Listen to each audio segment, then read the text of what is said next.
Hi guys, welcome the Pakistani family तो reaction. कैसे आप सब। मेरा नाम आजाद है। मेरा नाम यार नजीम। आज हम रिएक्ट करने वाले हैं कि आखिर भारतीय made in India MRF tyre company कैसे बनी दुनिया की बेस्ट टायर कंपनी। एमआरएफ वो कौन सी कंपनी है वो यार? टायर कंपनी है। अच्छा, इंडिया की अपनी है यार मैंने अक्सर कोई बैड्स पे देखा है इसका एमआरएफ नाम का।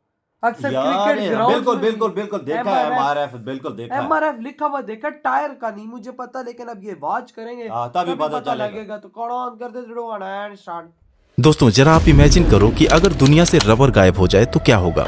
क्या कोई भी सेक्टर या इंडस्ट्री ऐसी है जो बिना रबर के चल जाए? पॉसिबल ही नहीं है। स्टोन एज में पहिए के आविष्कार को एक रिवॉल्यूशन माना जाता है जिसने लोगों की जिंदगी को काफी आसान बना दिया। लेकिन जब 18th सेंचुरी में इन्हीं पहियों पर रबर लगाया गया तो ग्रोथ की रफ्तार सैकड़ों गुना बढ़ गई और उस रफ्तार को बढ़ाने में इंडिया की टायर कंपनीज ने भी कमाल किया है। आज दुनिया की टॉप 30 टायर प्रोड्यूसर्स में अकेले इंडिया की 5 कंपनीज हैं और इस टायर बिजनेस को इंडिया में शुरू किया था मद्रास रबर फैक्ट्री यानी एमआरएफ ने। लेकिन एक गुब्बारा बेचने वाले गरीब इंसान ने कभी सपने में भी नहीं सोचा होगा कि वो एक ऐसी कंपनी का मालिक बनेगा जिसका नाम सचिन और विराट के बल्ले पर दिखने वाला है। मारुति की पहली कार मारुति 800 में उसका टायर इस्तेमाल होने वाला है। 2 व्हीलर और कार, बस, ट्रक ये सब तो छोटी चीज है। फाइटर प्लेन सुखोई का टायर भी एमआरएफ बना चुकी है। लेकिन इस कंपनी में ऐसा क्या है कि इसके एक शेयर की कीमत 1.5 लाख रुपए को भी टच कर चुकी है। तो चलिए आज की वीडियो में हम इस रबर इंडस्ट्री को डिटेल में जानते हैं। साथ ही एमआरएफ कंपनी की इंटरेस्टिंग जर्नी और उन फैक्टर्स को भी जानेंगे जिसने टायर प्रोडक्शन में इंडिया को वर्ल्ड लीडर बना दिया। दोस्तों टायर के इतिहास को जानने के लिए हमें समय में काफी पीछे जाना होगा। ये बात है साल 1845 की, जब स्कॉटलैंड के रॉबर्ट विलियम थॉमसन पहिए के ऊपर रबर लगाने का कॉन्सेप्ट लेकर आए ताकि पहिए आसानी से घूमने के साथ ही शॉक एब्जॉर्बर का भी काम करें। लेकिन प्रैक्टिकली इसका प्रोडक्शन पहली बार जॉन बॉयड डनलप ने साल 1888 में किया और उनके इस टायर का इस्तेमाल कार्ल बेंज की पहली पेट्रोल कार मोटर वैगन में की गई। और फिर साल 1905 में रोड और टायर के बीच फ्रिक्शन को कम करने और पहिए की ग्रिप को मजबूत करने के लिए टायर ट्रेड्स की शुरुआत हुई। लेकिन प्रॉब्लम ये थी कि सॉलिड रबर से बने ये टायर ज्यादा लोड नहीं उठा सकते थे। साथ ही उनकी लाइफ भी इतनी कम होती थी कि कुछ 100 मील चलने के बाद इसे बदलना पड़ता था। और इसी प्रॉब्लम को दूर करने के लिए अमेरिका की फायरस्टोन कंपनी बैलून टायर्स लेकर आई, जिसमें सॉलिड टायर के अंदर एक इन्फ्लेटेड ट्यूब का इस्तेमाल किया गया। और इस नई खोज ने टायर की लाइफ बढ़ाने के साथ ही गाड़ियों की हैंडलिंग और फ्यूल एफिशिएंसी को भी पहले से काफी बेहतर कर दिया। फिर साल 1940 में ट्यूबलेस टायर और 1949 में रेडियल टायर मार्केट में आया। धीरे धीरे समय बीतता गया और टायर्स की मटेरियल क्वालिटी और प्रोडक्शन के तरीके में काफी इंप्रूवमेंट आता गया। अब दोस्तों ये तो सबको पता है कि ये टायर रबर से बनते हैं, लेकिन रबर कैसे बनता है? एमआरएफ की स्टोरी जानने से पहले ये जानना बेहद जरूरी है। दरअसल रबर 2 तरीके से बनता है। पहला है सिंथेटिक रबर जो पेट्रोलियम का एक बाई प्रोडक्ट है और ये सस्ता होने के साथ ही इजिली अवेलेबल भी है। और दूसरा होता है नेचुरल रबर जो रबर प्लांट से बनता है, जो रबर ट्री से निकलने वाले लेटेक्स को प्रोसेस करके बनाया जाता है। और जिस देश में जितना ज्यादा रबर ट्री होगा वह देश उतना ही बड़ा नेचुरल रबर प्रोड्यूसर होगा। आज से 100 साल पहले दुनिया का 90% रबर साउथ अमेरिका का एक देश ब्राजील सप्लाई करता था और फोर्ड जैसी अमेरिकन कंपनीज ने वहां पर रबर ट्रीज के बड़े बड़े फील्ड्स खरीद रखे थे। यही वजह है कि दुनिया के रबर मार्केट पर अमेरिका का ही दबदबा था। लेकिन साल 1930 में रबर ब्लाइट नाम के एक फंगस ने ब्राजील और साउथ अमेरिका के पूरे रबर ट्री को खत्म कर दिया और आज ब्राजील से रबर का एक्सपोर्ट लगभग 0 है। दोस्तों रबर ब्लाइट एक ऐसा फंगस है जिसका कोई इलाज नहीं और ये दुनिया के किसी भी कोने में पहुंच जाए तो वहाँ के रबर ट्रीज को तबाह करने की पोटेंशियल रखता है। लेकिन शुक्र है कि एशियन कॉन्टिनेंट इससे अभी तक बचा हुआ है और दुनिया के 90% रबर की जरूरत को पूरा करता है, जिसमें 70% का कंट्रीब्यूशन थाईलैंड, मलेशिया और इंडोनेशिया का है और इंडिया चौथे नंबर पर आता है। और उसी दौर में जब इंडिया में रबर का बिजनेस फलना फूलना अभी शुरू हुआ था, केरल के एक रईस परिवार में केएम मम्मेन मप्पिल्लई का जन्म हुआ। उनके पिता एक मलयाली न्यूज़पेपर और बैंक के मालिक थे और अक्सर हुकूमत के खिलाफ अपने अखबार के जरिए आवाज उठाते रहते थे, जिसका बुरा असर ये हुआ कि त्रावणकोर रियासत ने उनके न्यूज़पेपर, बैंक और पूरी प्रॉपर्टी को जब्त करके उन्हें जेल में डाल दिया। केएम मम्मैन अपने 9 भाई बहनों और माँ के साथ रोड पर आ गए। उस वक्त वो मद्रास क्रिश्चियन कॉलेज से ग्रेजुएशन कर रहे थे। सिचुएशन इतना खराब हो गया कि उन्हें अक्सर कॉलेज के फर्श पर सोना पड़ता था। ग्रेजुएशन तो किसी तरह से पूरा किए, लेकिन अब चिंता थी कि परिवार कैसे चलाया जाए। वो कुछ पैसों की व्यवस्था किए और साल 1946 में एक शेड में गुब्बारे बनाना शुरू किए। जगह जगह घूमकर सड़कों पर, दुकानों पर वह गुब्बारे और उससे बने खिलौने बेचने लगे। और इस मुश्किल दौर में उनकी वाइफ कुंजम्मा ने भी उनका साथ दिया और इस तरह शुरू हुआ मद्रास रबर फैक्ट्री, यानी कि MRF। आजादी के बाद साल 1952 में केएम को टायर रीट्रेडिंग के बारे में पता चला, जिसमें पुराने टायर्स को नया जैसा बनाया जाता है। अब उनके पास ऑलरेडी रबर के गुब्बारे बनाने का सेटअप तो मौजूद ही था। उन्होंने वहीं से टायर रीट्रेडिंग का भी काम शुरू कर दिया और अपनी पूरी सेविंग्स उसमें लगा दी। लेकिन शायद उन्हें इस बात का एहसास नहीं था कि वो जिस बिजनेस में एंटर किए हैं उसमें कोई भी दूसरी इंडियन कंपनी काम नहीं करती। उन्होंने सीधे अमेरिकन कंपनीज को चैलेंज किया था, लेकिन केएम ने कभी इधर उधर का सोचा ही नहीं, सिर्फ काम किया। और अगले 4 सालों में ही ट्रेड टायर में MRF के मार्केट शेयर को 50% तक पहुंचा दिया।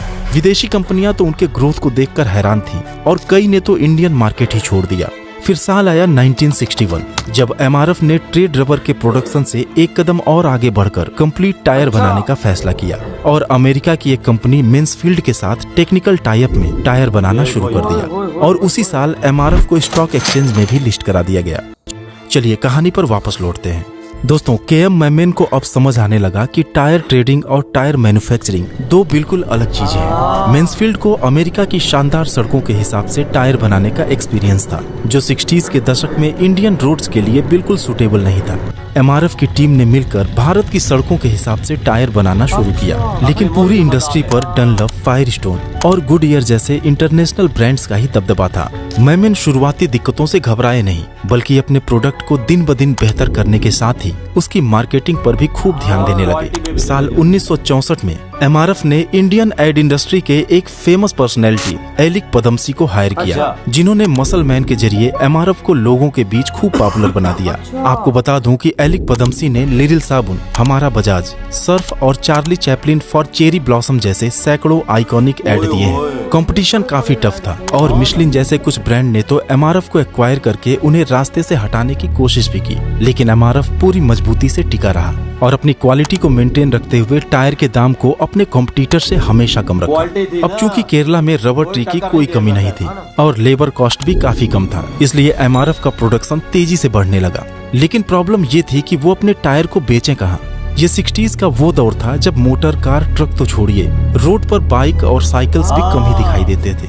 MRF को एक नए मार्केट की जरूरत थी, इसलिए उन्होंने अपने पार्टनर मेंसफील्ड से रिक्वेस्ट किया कि नाम भले ही आप अपना यूज करो, हमें अपने बाजार में टायर बेचने दो। मेंसफील्ड राजी हो गया और अमेरिका, कनाडा के अलावा MRF अपने टायर्स दुनिया के अलग अलग देशों में एक्सपोर्ट करने लगा।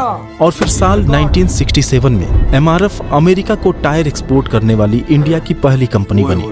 वो अमेरिका जिसने टायर को पैदा किया और जहाँ की कंपनीज का बोलबाला पूरी दुनिया में था, उनके घर में घुसकर इंडियन टायर्स को बेचना हमारे लिए प्राउड की बात थी। साल 1979 में मेंसफील्ड के साथ MRF का जॉइंट वेंचर खत्म हो गया, लेकिन एक साल पहले 1978 में ही उन्होंने अमेरिका की BF गुडरीच के साथ टेक्निकल टाई अप कर लिया था। दोस्तों, MRF की एक बड़ी अच्छी बात ये रही कि जब भी उन्हें लगा कि कहीं से कुछ सीखा जा सकता है तो वहां जाकर कोलैबोरेट कर लिया और फिर MRF की स्ट्रेंथ जब सामने वाले की स्ट्रेंथ से मिलती थी तो दोनों को फायदा होता था।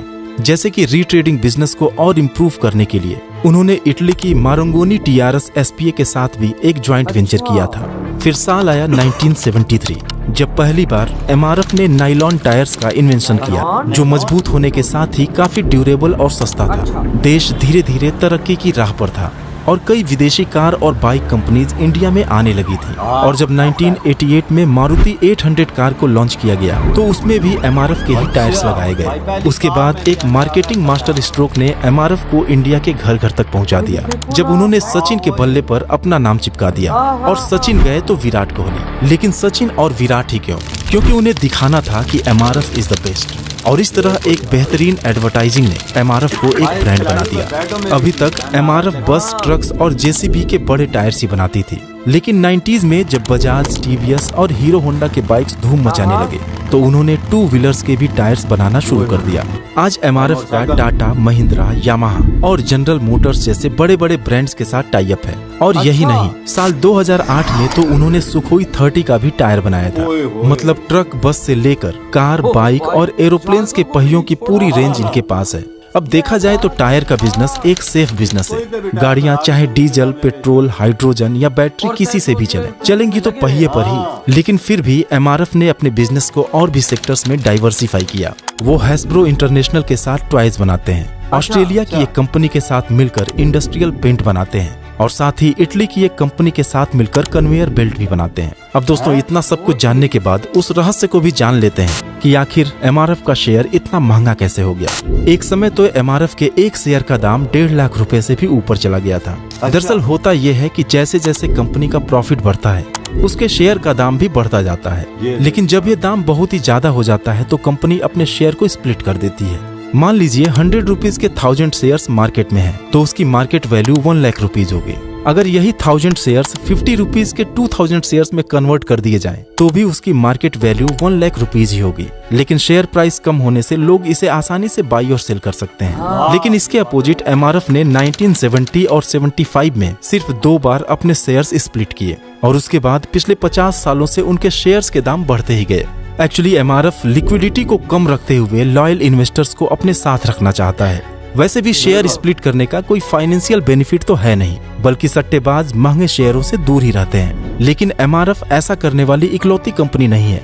वॉरेन बफेट की कंपनी बर्कशायर हैथवे भी अपने शेयर्स स्प्लिट नहीं करती और उसके एक शेयर की कीमत जानते हैं कितनी है? 5 करोड़ रुपए। एमआरएफ के बाद 1954 में बालकृष्ण टायर्स यानी कि बीकेटी, 72 में अपोलो टायर्स और इसके बाद 77 में एक और इंडियन ब्रांड जेके टायर्स ने टायर मैन्युफैक्चरिंग का काम शुरू किया। इसके बाद इटली की एक कंपनी सीएट को 1982 में आरपीजी ग्रुप ने एक्वायर कर लिया, जो पूरी तरह से स्वदेशी कंपनी बनके भारत से ही काम करने लगी। इन सब के अलावा टीवीएस भी टायर मैन्युफैक्चरिंग के फील्ड में है, लेकिन जनरली ये 2 व्हीलर टायर्स पर फोकस रखते हैं। और दोस्तों, टीवीएस को छोड़कर बाकी 5 ब्रांड्स दुनिया की टॉप 30 कंपनीज में शुमार हैं, जो अपना 40% तक का रेवेन्यू टायर एक्सपोर्ट करके जनरेट करते हैं। एमआरएफ का मार्केट कैप इन सब में सबसे ज्यादा 50,000 करोड़ है और आज इनके 2500 डिस्ट्रीब्यूटर्स इंडिया के हर कोने में फैले हुए हैं। ये अपने टायर्स 75 कंट्रीज में एक्सपोर्ट करते हैं और साथ ही 19,000 से भी ज्यादा लोगों को रोजगार देते हैं। तो दोस्तों, उम्मीद है कि आज की वीडियो में भी आपको कुछ ओए भाई, हिला के रख दिया। ओ यार, ये है बायड इन इंडिया, टायर की शान।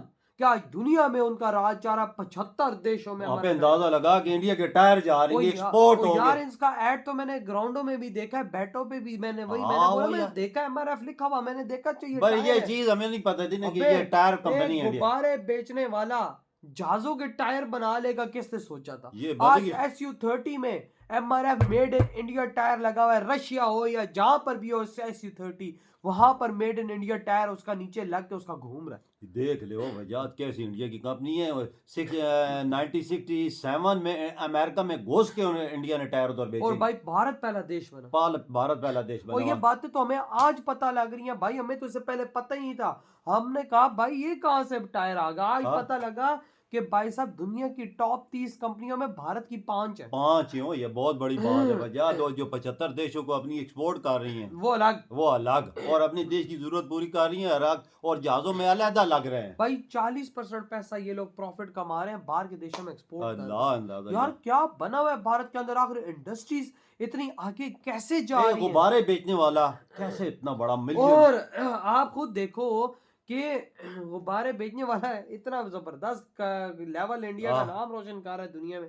आप देख लो, बड़े उसने कोई जगह छोड़ी नहीं है ना। देखो, खिलाड़ियों के बैटों पे भी लिखा है एमआरएफ, कि ब्रांड बने और दुनिया को पता चले कि ये क्या चीज है। और भाई, आज पूरी दुनिया एमआरएफ टायर के पीछे पागल है। हर चीज की बनाती, मोटरसाइकिल से लेकर हैवी तक जो गाड़ियां जहाज के बना रही है, पीछे बात ही खत्म हो गई। ये बात भी तुम्हारी ठीक है, फिर जहाज तक बन जाए तो पीछे और क्या रहता है। और देखो, आज भारत का नाम पूरी दुनिया में रोशन हो रहा है कि भारत जहाज की भी टायर बना रहा है। बिल्कुल वाकया वजात, कोई शक नहीं यार। और 30 कंपनियों में इंडिया की 5 कंपनियां बड़ी। मैं कसम से हैरान रह गया ये चीज देख, जिसमें नाम इंडिया का आता है, 5 कंपनियों का। देखो भारत के वजात, देखो पाकिस्तानियों ने क्या किया, कुछ भी नहीं वजात। हमने क्या किया, हमने क्या उखाड़ा इधर बैठ के।